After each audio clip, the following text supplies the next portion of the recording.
मैं सतीश जी आपके पास आ रही हूं। जिस तरह से मायावती का जो ट्वीट आया है वो तो दिखा रहा है कि अगर भैया लोकसभा चुनाव समय पूर्व भी हो जाएं तो आपकी तो तैयारियां पूर्ण हैं।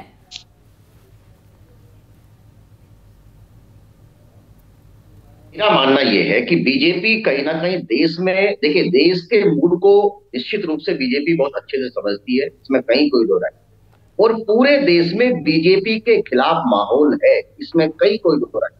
देखिए, बीजेपी की एक राजनीतिक मजबूरी है कि आखिर यूनिफॉर्म सिविल कोड से जो बीजेपी का मूल एजेंडे में चर्चा रही, आखिर वहां से चली हुई यह यात्रा आज बीजेपी जो है वन नेशन वन इलेक्शन तक आखिर क्यों पहुंची। देश में लोकसभा से पहले 5 विधानसभाओं में चुनाव है और ये बीजेपी भी जानती है, आदरणीय प्रधानमंत्री भी जानते हैं कि कहीं ना कहीं बीजेपी के खिलाफ जिस तरह का देश में माहौल बना है, इन 5 राज्यों में बीजेपी की स्थिति बहुत बेहतर नहीं है, कहीं ना कहीं बीजेपी की हार है।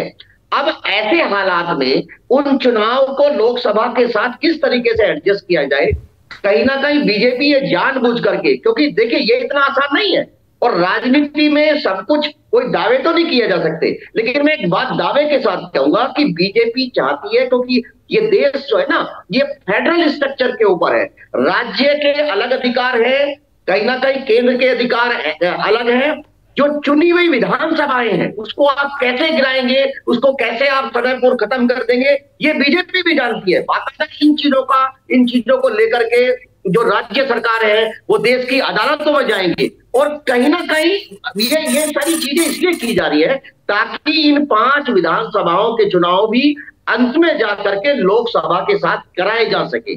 मेरा मानना यह है कि देखो, वन नेशन वन इलेक्शन, अभी भारत में जो चुनाव आयोग की जो क्षमताएं हैं, उन क्षमताओं को अगर आप देखेंगे कि इतना आसानी से अगले 6 महीने में देश में ऐसे चुनाव हो जाएं, ये प्रश्न चिन्ह हमेशा ही रहेगा।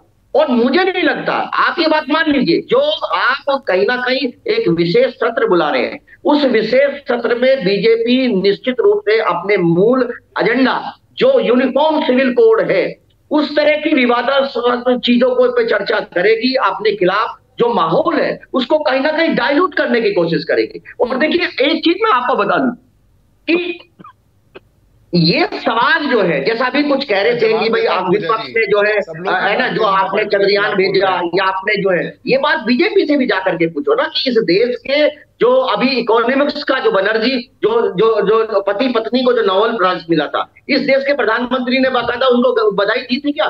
तो ये इस तरह का माहौल आप क्रिएट कर रहे हैं जहां एक दूसरे के प्रति घृणा हो, जहां एक दूसरे के संस्थाओं के आपने विश्वास सारे खत्म कर दिए। अरे आप देखो ना, आज कोई भी आम व्यक्ति, जो संवैधानिक संस्थाएं कहीं ना कहीं उनका सम्मान जो लोगों के मन में है वो घटा है। तो इस तरीके से चीजों को आप डाइल्यूट कर रहे हैं। अरे जो जो जो जो जो अब संविधान की जो मूल स्ट्रक्चर में है, आप उसमें कैसे परिवर्तन कर देंगे?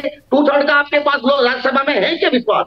आप मुझे ये बताइए कि जिन चीजों को आप हटाना चाहते हैं, क्या आपके पास ऐसा विश्वास है कि राज्यसभा में आपको 2/3 ही चाहिए, लोकसभा में भी 2/3 चाहिए और राज्यसभा में भी 2/3 चाहिए? तो ये सारी चीजें, ऐसा नहीं कि बीजेपी के लोग नहीं जानते, वो सारी चीजों को जानते हैं, बस उनका एक ही काम है कि किसी भी तरीके से जो 5 आगामी विधानसभा चुनाव हैं उनको किस तरीके से लोकसभा के चुनाव तक अटकाया जाए, भटकाया जाए और उन चुनावों को कहीं ना कहीं लोकसभा के साथ। ठीक है, मैं जवाब देती हूँ। सिद्धार्थ, जवाब दीजिए। मंशा पर सवाल खड़े हो रहे हैं, सिर्फ माहौल बनाया जा रहा है।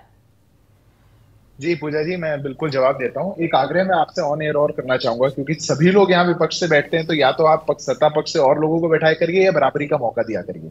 देखिए, अभी पता नहीं किस प्रकार की बात राजनीतिक विशेषज्ञ हमारे बैठे थे वो कर रहे थे। ये क्या सोच है? ये इतनी सोच है क्या देश के लिए? मात्र समस्या की बात होगी, समाधान की नहीं होगी। हमको भी पता है कितना मेजोरिटी चाहिए, कितना नहीं चाहिए, लोकसभा में कितनी चाहिए, राज्यसभा में कितनी चाहिए। होगी मेजोरिटी लोकसभा में हमारे पास, राज्यसभा में हमारे पास, तो पारित हो जाएगा। नहीं होगी तो नहीं होगा। ये तो लोकतांत्रिक है ना व्यवस्था, इसमें आपको क्या प्रश्न है? अरे सुनिए, नहीं, ऐसे नहीं सतीश जी, आपको मैंने मौका दिया, आपको मौका दिया, मैं वापस आऊंगी आपके पास। जी, आपके बीच में मैंने नहीं बोला, अब आप भी सुनिए। तो प्रॉब्लम ये हो गई है कि आज देश में ये एक हर चुनाव से पहले एक घृणा फैलाने का माहौल, गाली देने का माहौल, चुनाव आएगा तो पानी पी पी करके मोदी को गाली देंगे, भाजपा को गाली देंगे, माहौल बनाएंगे, लोकतंत्र खतरे में हो गया है, ये सब करने का मौका कम मिलेगा। 5 साल में एक बार चुनाव होगा तो एक ही बार गाली दे पाएंगे, अभी हर साल गाली देते हैं। ये मात्र इस काम के लिए, अभी बोल रहे थे 5 चुनाव अभी आ रहे हैं, 5 चुनावों का ये डर है। अरे 5 चुनाव अभी आ रहे हैं, लोकसभा के साथ 6 चुनाव और होने हैं, उसके अगले ही साल इसी महीने 2 चुनाव 3 चुनाव और होने हैं। अरे चुनाव तो लगातार चलते हैं, यही तो समस्या है कि बार बार चुनाव ना हो करके एक बार चुनाव हो। अभी 5 राज्यों में चुनाव है, कोड ऑफ कंडक्ट लगते ही वहां पर कोई भी केंद्र सरकार की योजना नहीं लागू। लेकिन ये चुनाव बीजेपी के लिए बड़ी चुनौती तो है सिद्धार्थ, ये तो आपको मानना पड़ेगा। देखिए पूजा जी, कुछ चीजें राजनीतिक चुनौतियां राजनीतिक क्षमताओं से बढ़कर के होती हैं। हमारे लिए चुनौती होगी तो 2019 में भी थी। इन्हीं राज्यों में 2018 में हम कई जगह हारे, कई जगह जीते। 2023 आए, कुछ जगह हारेंगे, कुछ जगह जीतेंगे, जो होगा होगा। हम राजनीति से उठ करके देश के बारे में कब सोचेंगे, मेरा प्रश्न ये है। आज मैं एक युवा होने के नाते आपसे पूछ रहा हूं, आज देश का 60,000 करोड़ का खर्च हुआ था 2019 में हमारे आम चुनावों में, 60,000 करोड़ का, जिसमें देश का खर्चा हुआ, पॉलिटिकल पार्टीज का खर्चा हुआ।